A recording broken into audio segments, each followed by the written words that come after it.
Thibaut à la recherche de la beauté, une histoire captivante, consignée dans cette bande dessinée qui meuble le stand du jeune auteur et éditeur brazzavillois Yann Matimouna, présent à la 8e édition de Bilili BD, Festival international de bande dessinée.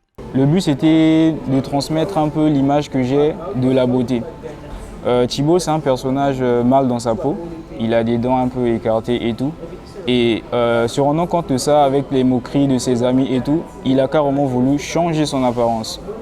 Et en faisant cela, il a rencontré un vieux sage qui a expliqué les fondements même de la beauté. Donc le conseil qu'il a, c'était plus l'acceptation de soi. Bilili BD. Ce festival se propose comme un cadre de réflexion pour construire un futur dans lequel la bande dessinée du continent africain occupe une place de choix dans la sphère mondiale. Ce rendez-vous permet aux auteurs locaux de faire découvrir leur ingéniosité, comme le témoigne Taliane Poiti, illustrateur BD venu de Pointe-Noire. C'est le genre d'événement qu'on retrouve très rarement, surtout ici au Congo-Brazzaville. Et c'est vraiment un moyen très utile d'entrer directement en contact avec les personnes justement qui achètent et qui lisent les bandes dessinées en fait.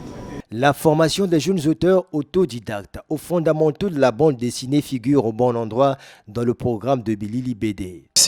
Ils ont tous plus ou moins une expérience dans la bande dessinée, sauf que certains ne connaissent pas forcément les codes parce que autodidactes. Donc je viens juste les aider plus ou moins à connaître ces codes pour pouvoir les appliquer plus tard dans leurs futurs travaux, quoi. Au menu de cette 8e édition de Bilili BD qui se tient du 5 au 9 décembre en présentiel et virtuel, des conférences, débats, masterclass, concours de BD et cosplay avec des invités qui viennent de plus de 10 pays d'Europe et d'Afrique.